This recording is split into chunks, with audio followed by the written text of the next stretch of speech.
25 years ago. Willow Creek Hospital was abandoned forever.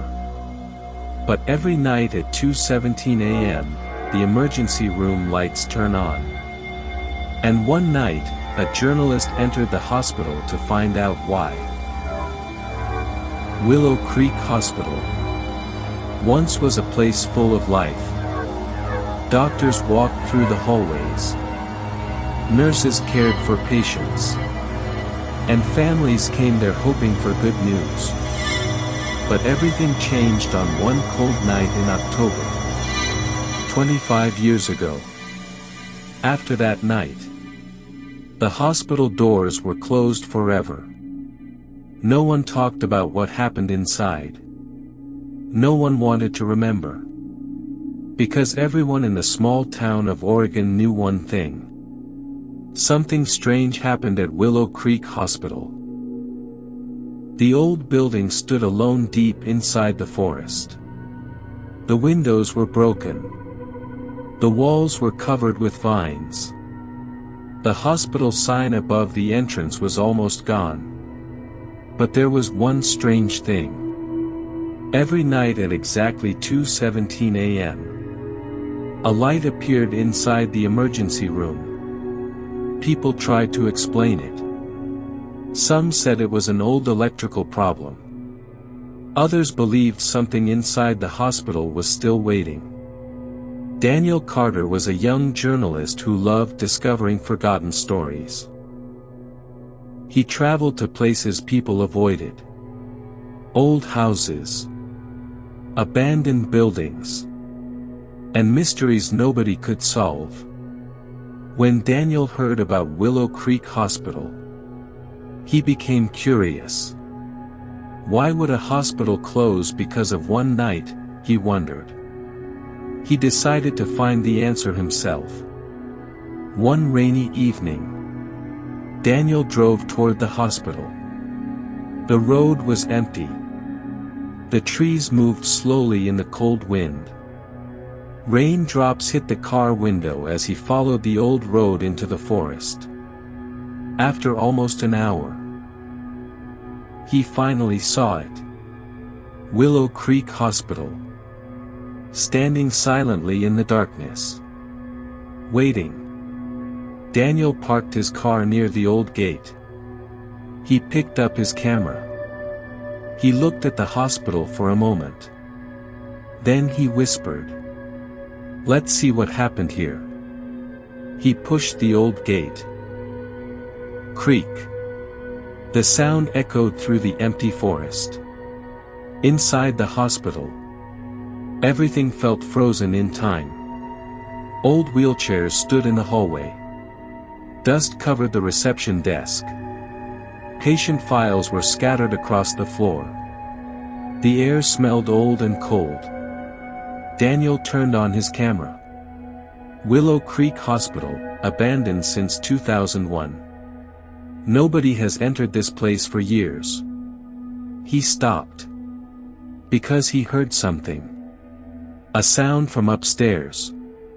Footsteps. Slow. Careful. Coming from the second floor. Daniel looked at the staircase. Hello. No answer. Only silence. He waited for a few seconds. Then he continued walking. Near the reception desk, he found an old notebook. A nurse's diary. Most pages were damaged. But one page was still readable. It said, October 14, 2001. Room 6 patient is awake again. Daniel looked confused. Room 6. He turned the page. Another sentence was written. The patient keeps asking about Nurse Emily. Daniel stopped reading. Because he knew that name. Everyone in town knew that name. Emily Wilson. The nurse who disappeared on the last night of Willow Creek Hospital. Daniel turned the page again. The final message was written with shaky handwriting. It said, If you hear the nurse calling your name, do not answer. At that exact moment, a woman's voice came from the dark hallway. Very soft. Almost like a whisper. Daniel. He froze. His heart started beating faster. Nobody in the hospital knew his name. Slowly, he turned around. The hallway was empty. But something was lying on the floor. An old nurse ID card. Daniel picked it up. The name written on it was Emily Wilson. And the picture on the card was the same woman whose voice he had just heard. Daniel stood alone in the old hallway, holding the nurse ID card in his hand. Emily Wilson. The name kept repeating in his mind. The woman whose voice he had just heard was supposed to be gone for 25 years. He looked around the empty hospital. The hallway was silent again.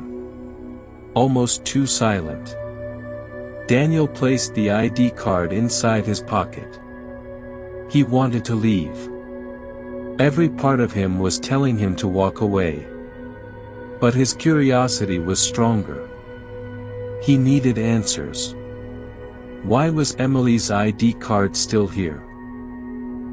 Why did someone call his name? And most importantly, what happened inside room 6? He followed the old signs on the wall. Patient rooms. The letters were faded. The hallway became darker as he walked deeper into the hospital. The old lights above him flickered. One light. Then another. Then another. Until finally, one door appeared at the end of the hallway. A small metal number was attached to it. Room 6. Daniel stood in front of the door. He could feel a strange cold air coming from inside. He slowly reached for the handle. The door opened by itself. Creak. Inside, the room looked untouched. The old hospital bed was still there. A broken monitor sat beside it. A dusty chair was near the window. But something was different. On the wall, someone had written a message. Not old. Not faded. Fresh.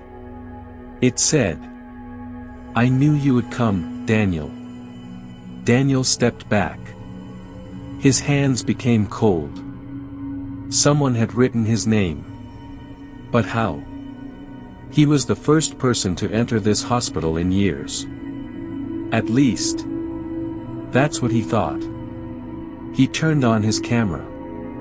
The screen suddenly started shaking. The battery, which was full a moment ago, dropped to 10%. Daniel looked at the camera. That's impossible. Then he heard a sound. A small sound. Like someone crying. Coming from the corner of the room. Daniel slowly moved the flashlight. The corner was empty. But on the old chair, there was a small children's toy. A wooden bear. He picked it up. Underneath the toy, there was a name written. Michael. Daniel remembered something. The old newspaper articles about Willow Creek Hospital. There was a story about a patient named Michael. A young boy who came to the hospital with his mother. But after the final night, Michael was never seen again. Daniel searched through the old files on the desk. Most papers were destroyed. But one file was still there. Patient name, Michael Wilson. Daniel stopped. Wilson. The same last name as Emily. He opened the file slowly. Inside was a photo. A woman standing beside a little boy. The woman was Emily Wilson. Daniel's breathing became slower. The mystery was becoming clearer. Emily wasn't just a nurse. She was Michael's mother. And room 6 was where her son disappeared.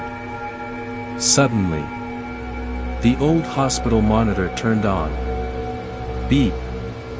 Daniel jumped. The screen was dark.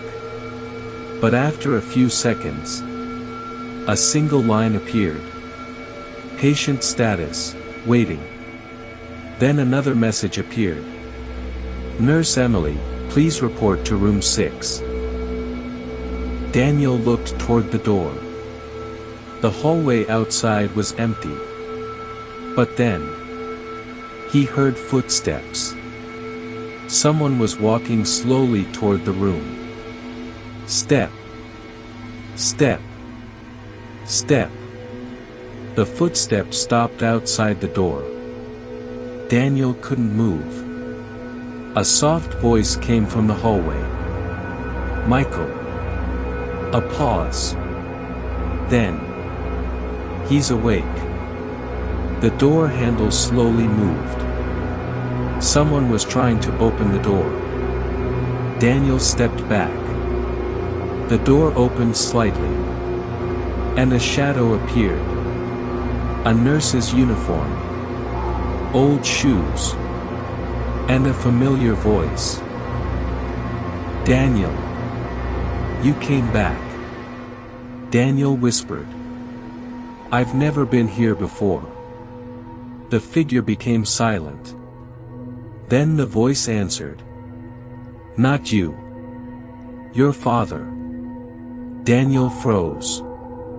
His father. He had never told anyone about his family. How could this nurse know? The shadow moved closer. And then Emily Wilson appeared. But she didn't look angry. She looked sad. Like someone who had been waiting for a very long time. She said, Your father promised he would return. But he never did. Daniel couldn't speak. Because he suddenly remembered something. A story his father told him when he was a child. A story about an old hospital. And a promise he never kept. Daniel couldn't move. His heart was racing. But the nurse standing in front of him didn't look frightening. She looked heartbroken. For a long moment, neither of them spoke. The hallway was completely silent. Only the sound of the old ceiling fan, slowly turning above them. Emily looked into Daniel's eyes. Then she smiled. A tired, gentle smile. I've been waiting for someone to come back. Daniel finally found his voice. My father. What did he promise you? Emily lowered her head. He promised that he would find my son. Daniel felt a chill run through his body. Michael? Emily nodded slowly. The police searched. The doctors searched. Everyone searched. But after a few weeks, they gave up. I never did. Daniel reached into his backpack. He pulled out an old photograph. The same photograph he had found earlier. Emily looked at it. Her hands began to shake. She gently touched the picture. As if it were the most precious thing in the world. I took this on Michael's birthday. A tear rolled down her face. Daniel looked around the room. There has to be something we missed. There has to be an answer. Emily slowly pointed toward the floor. Under the bed. Daniel knelt down. Everything was covered in dust. He pushed the old bed aside. Underneath, he noticed a loose wooden floorboard. He carefully lifted it. Inside, there were a few children's drawings, a tiny toy bear, and a folded letter. The paper had turned yellow with age. On the front, someone had written, "For Mom." Daniel unfolded the letter. His hands trembled. He began to read. "Mom, if you find this, please don't be sad. I was never scared. You told me brave people keep smiling. So I smiled. Even when I was alone. I know you'll keep looking for me. But I need you to let me go. I love you. Forever. Michael." The room became completely quiet. Emily closed her eyes. For the first time, the sadness on her face began to disappear. She smiled. Not because she was happy, but because, after 25 long years, she finally had an answer. A warm breeze passed through the room. The cold feeling disappeared. The broken hospital monitor, which had been glowing all night, finally turned off. The hallway lights, one by one, went dark. Everything became peaceful. Emily looked at Daniel one last time. "Thank you for keeping his promise." Daniel blinked. For just a second. When he opened his eyes again, Emily was gone. The room was empty. Morning sunlight slowly entered through the broken windows. Birds began singing outside. The rain had stopped. Daniel walked out of Willow Creek Hospital, holding Michael's letter carefully. Before getting into his car, he looked back one last time. The old building stood quietly in the morning light. No strange lights. No whispers. No footsteps. Just silence. A few weeks later, the town finally learned the truth. Michael's letter was placed in the local museum. And outside the old hospital, a small memorial was built. It simply read, "In memory of Michael Wilson, and Nurse Emily Wilson, whose love never disappeared." Today, Willow Creek Hospital is still standing. Visitors sometimes stop outside the old building. They take pictures and tell stories. But nobody has ever reported hearing the nurse call a name again. Because sometimes, the scariest stories don't end with fear. They end with a promise finally kept.